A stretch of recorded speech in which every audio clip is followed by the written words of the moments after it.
ইউনানি চিকিৎসা বিজ্ঞানের ইতিহাস বইটি লিখেছেন হাকিম সাইয়েদ মুহাম্মদ আহসানুল্লাহ, সহকারী অধ্যাপক, তিব্বিয়া হাবিবিয়া কলেজ, ঢাকা। প্রথম অধ্যায় চিকিৎসা বিজ্ঞানের পরিচিতি, সূচনা ও ক্রমবিকাশ। সৃষ্টির আবির্ভাবের উষালগ্ন থেকেই মানুষ তার ভালো মন্দ ও শুভাশুভ সম্পর্কে সচেতন। এ ব্যাপারে ব্যাখ্যার কোনো অবকাশ নেই। তাই জ্ঞানের অন্যান্য শাখার উন্নয়ন ও উৎকর্ষের চিত্তার্ষক, হৃদয়গ্রাহী ও শিক্ষণীয় ইতিহাস সম্পর্কে মানুষ বংশ পরম্পরায় শুধু কিংবদন্তির আকারেই জেনে এসেছে। দিনক্ষণ, সন, তারিখ তখন তাদের জ্ঞানের বাইরে ছিল। অবস্থা, পরিবেশ ও পারিপার্শ্বিকতার নিরিখে পরবর্তী যুগের মানুষ যখন তা জানতে চেষ্টা করেছে, তখন সন তারিখ নির্ণয় করা সম্ভব হয়নি। ঠিক তদ্রূপ চিকিৎসা বিজ্ঞানেরও প্রাগৈতিহাসিক যুগের কোনো জ্ঞান সম্পর্কে নির্ভুল দিন তারিখ জানা আদৌ সম্ভব নয়। এই চিত্তাকর্ষক আলোচনার ব্যাপারে ইতিহাস কোনো সঠিক নির্দেশনা দিতে অপারগ। অন্যান্য জ্ঞান বিজ্ঞানের মতো চিকিৎসা বিজ্ঞানের আরম্ভ অনুমান নির্ভর এবং অসামঞ্জস্যপূর্ণ সূত্র থেকে। সভ্যতার বিকাশের সাথে সাথে এই বিজ্ঞানেও সামঞ্জস্যের ছোঁয়া লেগেছে। চিকিৎসা বিজ্ঞানের সূচনা। রোগ ব্যাধির প্রতিকার বা চিকিৎসা সম্পর্কিত জ্ঞানের সূচনা সম্পর্কে দার্শনিকদের মধ্যে দুটি মত রয়েছে।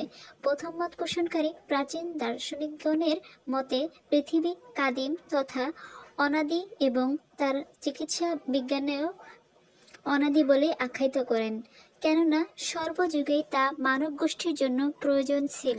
এখানে কাদিম তথা অনাদি অর্থ যা অজ্ঞাত সময় পূর্ব থেকেই বিদ্যমান। দ্বিতীয় মত পোষণকারী দার্শনিকদের মতে পৃথিবী হাদিস তথা চিরনতুন। এদের মধ্যেও আবার দুটি মতবাদ রয়েছে। এক দলের মতে চিকিৎসা বিজ্ঞান পরীক্ষা নিরীক্ষা ও অনুমান নির্ভর সূত্র থেকে অস্তিত্বে আত্মপ্রকাশ করেছে, কিন্তু অন্য দল এটাকে ওয়াহি, ইলহাম বা দৈব ও ঐশী জ্ঞানের ফল বলে আখ্যায়িত করে থাকেন। সম্ভবত তৎকালীন যুগে সাধারণের ধারণা ছিল চিকিৎসা বিজ্ঞান এক প্রকার আল্লাহ প্রদত্ত জ্ঞান। বোকরাতো তাই বিশ্বাস করতেন। আফলাতুন, প্লেটো, অ্যাস্কেলিবুস বা অ্যাস্কেরিবিয়াসকে ঐশী বাণীবাহক বলে উল্লেখ করেছেন। একইভাবে জালিনুস, যাকে খ্রিস্টানরা গ্যালেন বলে, এর মতেও অসীম জ্ঞানকে হৃদয়ঙ্গম করতে মানুষের জ্ঞান অসম্পূর্ণ। ইউনান তথা গ্রিসবাসীগণ অন্যান্য জাতীয় এই বিজ্ঞানকে ঐশী জ্ঞান বলে বিশ্বাস করত। ইহুদিদের মতে এই বিজ্ঞান আল্লাহ প্রথমে হযরত মুসা আলাইহিসসালামের উপর অবতীর্ণ করেন। সাবেরি নামক ঐতিহাসিকের মতে এই জ্ঞান তাদের ধর্মীয় নেতাদের উপর এলহাম রূপে অবতীর্ণ হয়েছিল। পার্সিকদের মতে জরথুস্ত্রের উপর অবতীর্ণ 4 প্রকার জ্ঞানের মধ্যে চিকিৎসা বিজ্ঞানও ছিল। বেদানুগামী তথা বৈদিকদের মতেও তা ঐশী জ্ঞান বলে খ্যাত, কিন্তু ইসলাম উল্লেখিত ধারণাকে পুরোপুরি স্বীকৃতি দেয় না। কোরআনে পাকের স্থানে স্থানে অনুমান ও তাত্ত্বিক আলোচনার উপর গুরুত্ব এসেছে বেশি। এই জন্য অধিকাংশ মুসলিম মনীষী চিকিৎসা বিজ্ঞানের আহরণকে অনুমান ও পরীক্ষা নির্ভর বলে মত প্রকাশ করেছেন। চিকিৎসা বিজ্ঞান তিব্বে নববী হওয়ার ব্যাপারে হযরত ইবনে আব্বাস রাদিয়াল্লাহু তাআলা এর একটি বর্ণনা রয়েছে। তিনি বলেছেন, হযরত সুলাইমান আলাইহিসসালাম জড়িবুটি ও গাছগাছালিকে জিজ্ঞাসা করে তাদের উপকারিতা লিপিবদ্ধ করতেন। হযরত রাসূলুল্লাহ আকরাম সাল্লাল্লাহু আলাইহি ওয়াসাল্লাম এর সাথে যে চিকিৎসা বিজ্ঞানের সম্পর্ক রয়েছে তাকে একক ও স্থায়ীভাবে তিব্বে নববী নামে আখ্যায়িত করা হয়, কিন্তু তিব্বে নববী ওয়াহির মাধ্যমে অবতীর্ণ নাকি পরীক্ষা নিরীক্ষা ও অনুমান নির্ভর সে সম্পর্কে মতভেদ রয়েছে।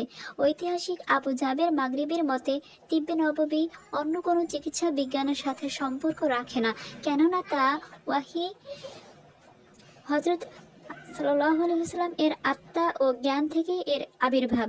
এর বিপরীতে ঐতিহাসিক ইবনে খালদুন একটি হাদিসের উল্লেখ করেছেন। হাদিসটির সারমর্ম এই যে হযরত রাসূলুল্লাহ সাল্লাল্লাহু আলাইহি ওয়াসাল্লাম বলেছেন, যখন জগতের পার্থিব ব্যাপারে তোমরা কোনো প্রশ্নের সম্মুখীন হও তখন আমার চাইতে তোমরা ভালো বুঝবে, আর দ্বীনি ব্যাপারে আমি তোমাদের চাইতে ভালো বুঝি। সার কথা এই যে পরম করুণাময় আল্লাহ পাক দুর্বল ভিত হতে সৃষ্ট মানুষকেও জ্ঞান নামক উপঢৌকন দ্বারা সম্মানিত করে এমন একটি ঐশী জ্ঞান দান করেছেন, যার বলে বলীয়ান হয়ে মানুষ বিভিন্ন প্রকার জ্ঞানের উন্মেষ ঘটিয়েছে। বাধা বিপত্তিকে দূরে সরিয়ে যুগে যুগে নতুন নতুন আবিষ্কারের মাধ্যমে এক একটি নতুন দিগন্তের উন্মোচন করে চলেছে। একটির পর একটি আবিষ্কার এমনভাবে ধারাবাহিক পদ্ধতিতে উন্মোচিত হচ্ছে, যা তৎপূর্বের বিজ্ঞানীগণ স্বপ্নেও কল্পনা করতে পারেননি। তারপরও একথা বলা যায় না যে জ্ঞান বিজ্ঞানের এ চরম উৎকর্ষ এলহাম ও ওয়াহির ফলশ্রুতি। রোগের আবির্ভাব। চিকিৎসা বিজ্ঞানের আদি ইতিহাস জানতে হলে প্রথমে আমাদের রোগের ইতিহাস জানা প্রয়োজন।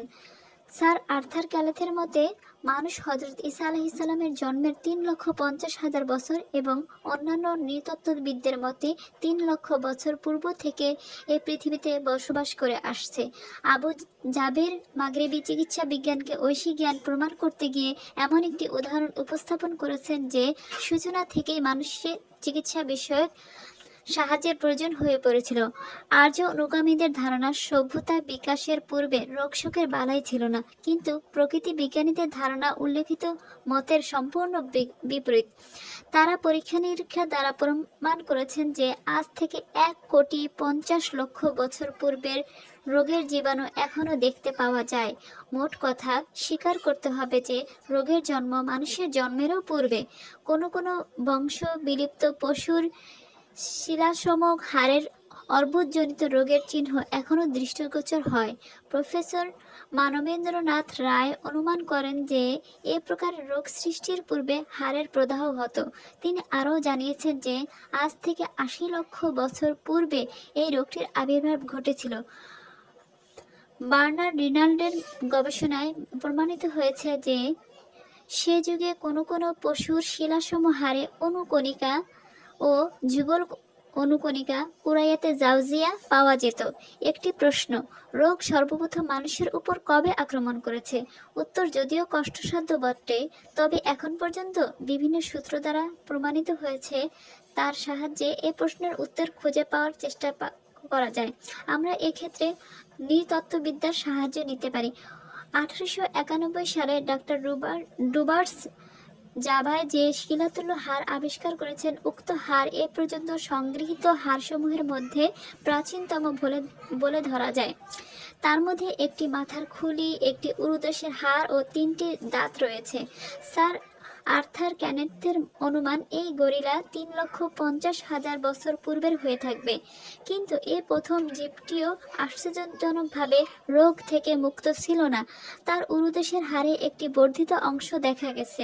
হয়তো এই জন্য জীবটি বেশ কষ্ট পেয়েছিল।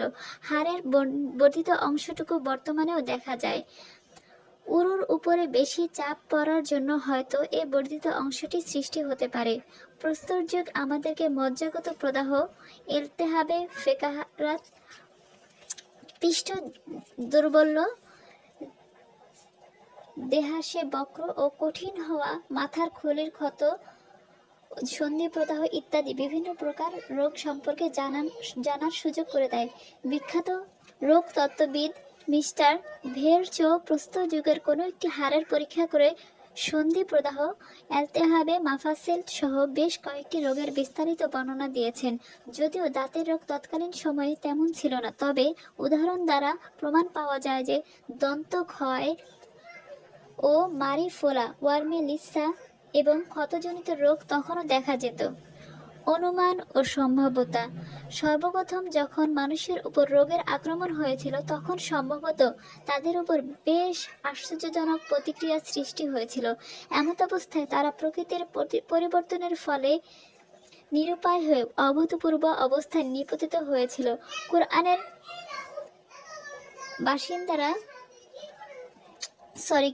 বাসিন্দারা চন্দ্র, সূর্য ও তারকারাজিকে আপন সৃষ্টিকর্তা মনে করত এবং সেগুলোর পূজাও করে থাকত।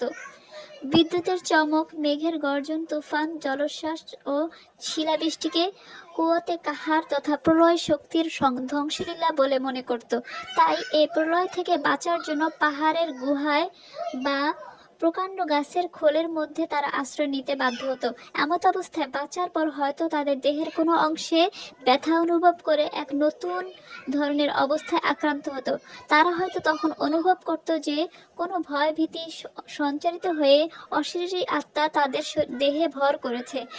এমন অবস্থা হতে পরিত্রাণ পাওয়ার জন্য তারা মনে করত যে কোনো গুহায় গিয়ে লুকিয়ে থাকা প্রয়োজন। কিন্তু এতদূর সত্ত্বেও যখন তারা নিস্তার পেল না, তখন তারা চিন্তা করলো যে এটা এক ধরনের কুয়োতে কাহার তথা ধ্বংসকারী শক্তির কাজ।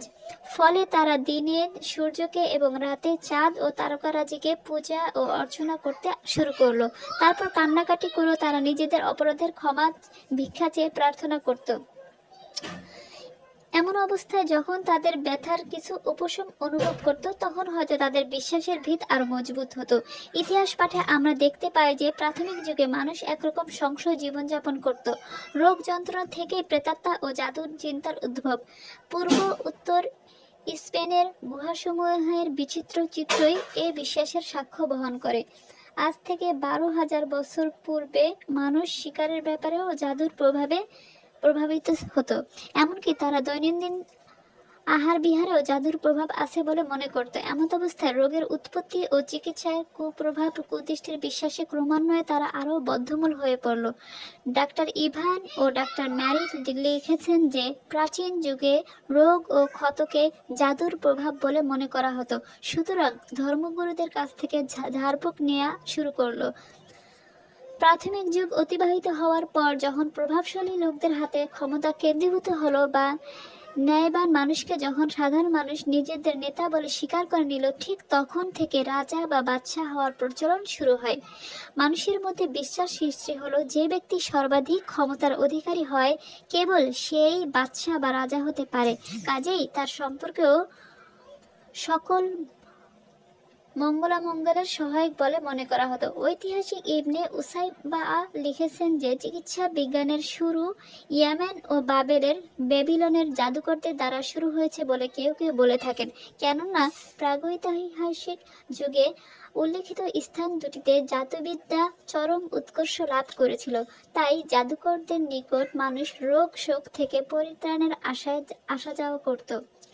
উল্লেখিত আলোচনাটিকে আমরা বর্তমানের উপর একটি নির্ভরযোগ্য সূত্র হতেও সঠিক বলে প্রমাণ করতে পারি। যেমন যেসব সম্প্রদায় এখনো সভ্যতার আলো গ্রহণ করেনি, তাদের মধ্যে উল্লেখিত বিশ্বাসের প্রচলন এখনো দেখা যায়। অস্ট্রেলিয়া ও প্রশান্ত মহাসাগরীয় অঞ্চলের কোনো কোনো দ্বীপের প্রাচীন উপজাতিগণ এখনো বিশ্বাস করে যে জাদুকর তার জাদু দ্বারা রোগ শোকের সৃষ্টি করে। তাদের ধারণা রোগ চারিত্রিক নিয়মের বৈপরীত্যের কারণে বা জাদুর দ্বারাই হয়ে থাকে। তারা মনে করে শত্রু কিছু দূর থেকে একটি বিষাক্ত কাঠ বা হাড়ের মাধ্যমে রোগ সৃষ্টির কারণ ঘটায়। সুতরাং তখন এমন রোগ থেকে পরিত্রাণ পাওয়ার জন্য স্থানীয় জাদুকর রূপী চিকিৎসকের কাছে এমন একটি শিশি রক্ষিত আছে যা সে রোগীর দেহে স্পর্শ করায় ও রোগীর প্রতি মিটমিট নেত্রে দেখে। আবার উক্ত চিকিৎসক রোগীর দেহে জড়িয়ে যায় এবং রোগীকে মর্দন করে। এভাবেই রোগীদের দেহ থেকে রোগ চুষে নেয় বলে রোগীদের বিশ্বাস। এর ফলে রোগীর ধারণা হয় যে তার রোগ আরোগ্য লাভ করেছে।